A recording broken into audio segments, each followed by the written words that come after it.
Honorable Chairpersons and members of the Joint Committee, I appear before you today to vehemently oppose the Protection of Sovereignty Bill 2026 in its entirety.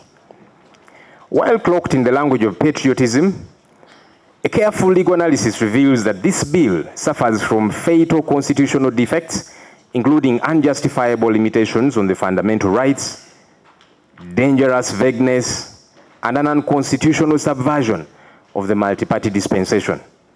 In our current political climate, where the state keeps persecuting people and state persecution has forced opposition leaders and critics out of the country, this bill ceases to be a theoretical threat. It is an immediate existential danger to political pluralism, economic survival, and Uganda's standing in the global community. To appreciate the gravity of this bill, I invite the committee to examine the chilling day-to-day realities that this law will create across all sectors of Uganda if passed. 1. Reclassifying Ugandan citizens as foreigners. The most insidious provision is hidden in Clause 1, which defines a foreigner to include B, a Ugandan citizen residing outside Uganda. There are numerous Ugandans who live in the diaspora, and they remit over $2.5 billion US annually to our country. All these citizens are going to be deemed foreigners by this law. When did this government cease to care about its citizens to the extent of regarding them as non-citizens? Consider a political leader born in Uganda, a registered voter, and a duly elected party president who is forced into exile or out of the country due to state persecution. Under Clause 1B, the moment that citizen crosses the border to save their life, that law strips them of their Ugandan identity and reclassifies them as a foreigner. Because Clause 1 defines an agent of a foreigner as anyone who acts under the direction or control of a foreigner, and Clause 2.2a says the act applies to anyone who engages in political activities, for or in the interests of a foreigner. The domino effect is devastating, Honorable Chair and members. Imagine a party official in Kampala receives a WhatsApp voice note from this party president who is out of the country, instructing them to coordinate some party activities. Under this bill, by following those instructions, the party official here in Uganda is guilty of engaging in political activities for a foreigner who left the country. Under Clause 14, they face 10 years in prison. Under Clause 5.4, they face 20 years in prison. A local party administrator or aide, simply doing their job by taking instructions from their leader, becomes a felon. I bring in one or two examples, the Russian and Chinese blueprint, importing authoritarian toolkits. This bill that we are discussing is a copy and paste of the most oppressive foreign laws adopted to liquidate any opposition to government. The Russian precedent.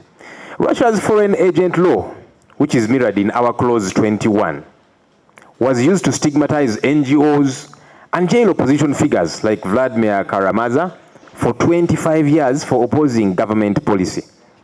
Clause 5.4 imports Moscow's playbook to Kampala. There's also the Chinese precedent.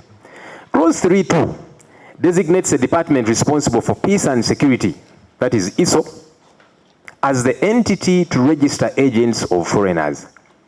This mimics China's overseas NGO law, which placed the Ministry of State Security in charge of all NGOs.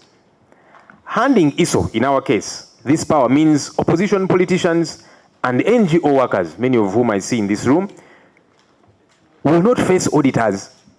They will face intelligence operatives. Now, let me talk about decimating the NGO sector and humanitarian response.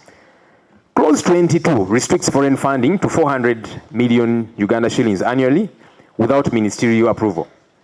Clause 7.4 makes it a crime, which could fetch one 20 years in jail for an agent of a foreigner to develop a policy without cabinet approval. Consider a local NGO fighting HIV and AIDS. They rely on partnerships with the Global Fund or World Health Organization, which are defined as foreigners under Clause 1. If local doctors sit down with these partners to draft a new national HIV treatment policy and present it to the Ministry of Health without first getting cabinet approval.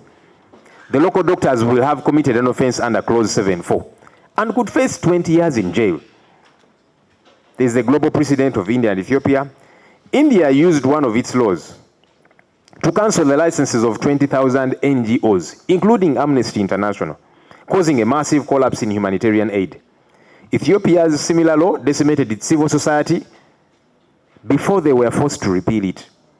Uganda cannot afford to scare away every international health, education, and refugee support organization, because that's what this bill would be doing. Economic sales of Ugandans live abroad.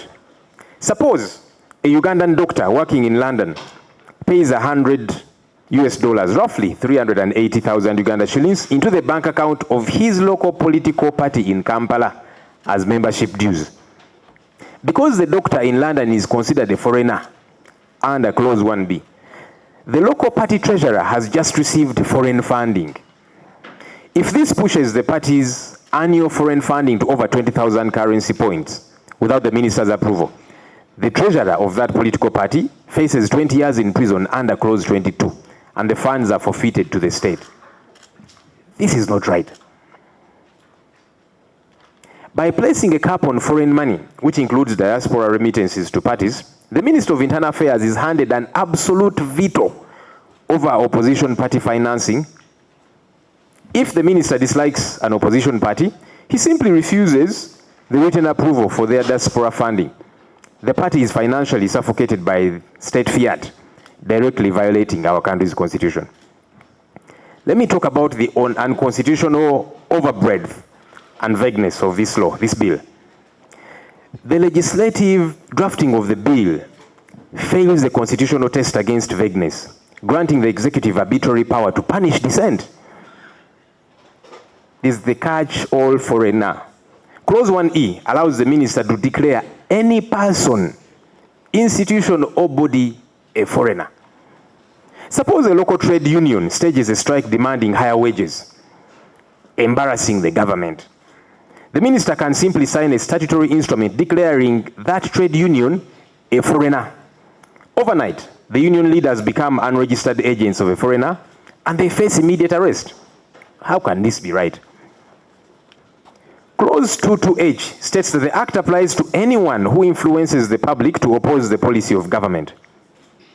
As the leader of the opposition, my literal duty and the team that I work with is to oppose government policy that is injurious to the citizenry and offer alternative policy positions, which we do every so often. A local civil society group running a radio talk show explaining why a new tax is harmful could be jailed for 20 years. That's problematic.